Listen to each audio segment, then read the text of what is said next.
My name is Stephanie Anderson, and this is my informative speech on yellow fever, and this is my audience.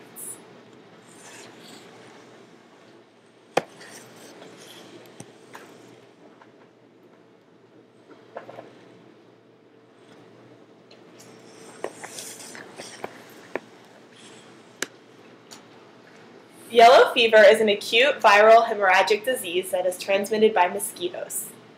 You can find yellow fever in tropical areas of the world, such as Latin America and Africa. There is currently no cure for yellow fever. However, there are treatments that are aimed at aiding the symptoms. About 50% of people that contract yellow fever that do not seek treatment will die without a treatment. However, the good news is there's a vaccine that prevents yellow fever. Now let's move on to the signs and symptoms. Once you contract yellow fever, the virus lays dormant within your body for 3 to 6 days. This is called the incubation period, where no signs or symptoms are actually present.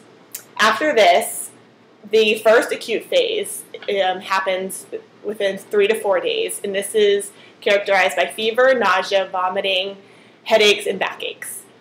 85% of the people will get over the first acute phase within 3 to 4 days and be fine. However, 15% of the people will move into a second, more toxic phase characterized by organ failure and bleeding. 50% of the people in the toxic phase will die, while the 50% that survive will have organ failure. It is very hard to diagnose yellow fever because it is often confused with West Nile, dengue hemorrhagic fever, and malaria. There is a blood test that is available to test for the antibodies of yellow fever. However, this usually takes a long time and is not necessary. If a patient passes away from yellow fever, you can examine their liver and their blood to confirm the disease.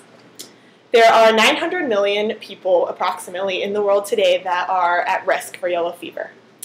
This spans across 45 countries in Africa and Latin America.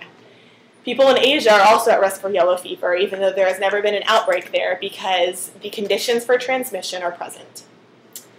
The transmission of yellow fever is caused by an arbovirus of Flavivirus genus, and the vector, which is the animal that transmits the virus, is the mosquito.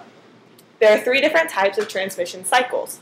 The first one is a sylvatic or jungle yellow fever. This normally occurs in tropical areas such as rainforests, and this is when you hear about people that get the occasional yellow fever from being in the forest. This is when the mosquito bites a monkey, and then the mosquito bites a human, and the human contracts the disease.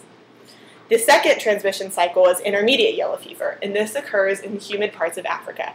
This is when many different villages will get outbreaks. This is most common in Africa and is not treated very well because supportive care in Africa is very rare.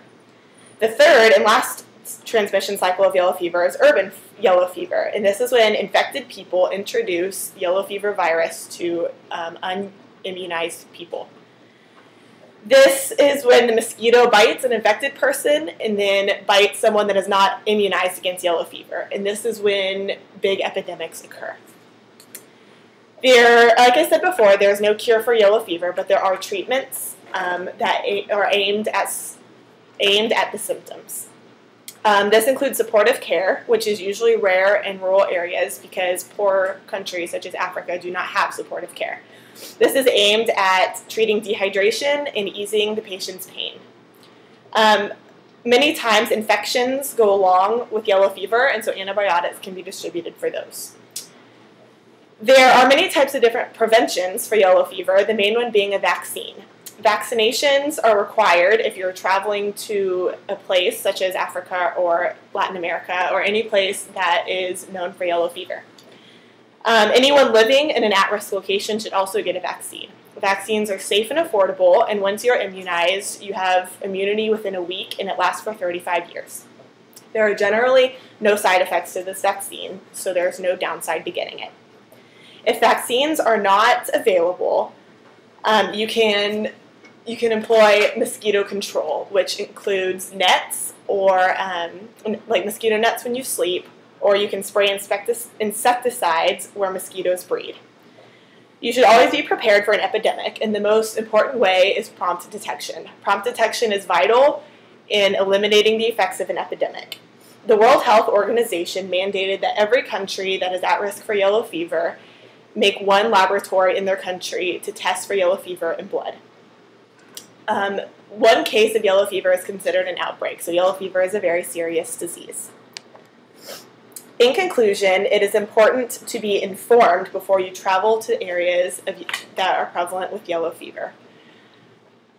Yellow fever, while many people do not take it seriously because it is not very common and you don't see it very much in the news, it is very prevalent in Africa and Latin America, and if you're traveling for a mission trip or for pleasure or anywhere that has yellow fever, you should get the vaccine. It is important to talk to your doctor to see if you are a candidate for the vaccine, because certain people, such as pregnant women and people with immunodeficiency diseases, should not get the vaccine.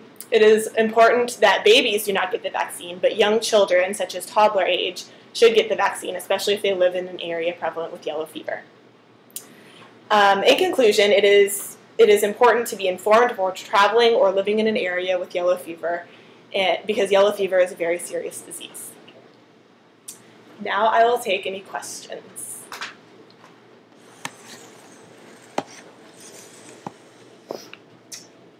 Is yellow fever contagious? No, yellow fever is not contagious among humans. If I were to have yellow fever and cough on you, you would not get yellow fever. It would have to be transmitted through a mosquito biting me and then biting you. Any more questions? Yes. How did yellow fever get its name? Yellow fever affects the liver, and when the liver is damaged, sometimes your skin jaundices, which is, it turns it color of yellow due to a lack of bilirubin. And so the yellowing of the skin and then the fever that you get with the disease yellow fever contribute to the name yellow fever. Next question.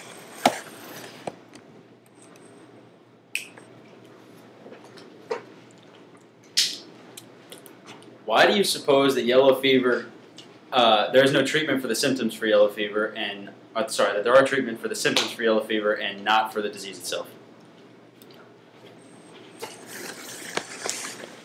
Because viral infections are very difficult to treat, so you can only treat to aid the symptoms, and that is why there's no cure or antibiotic for a virus. Any more questions?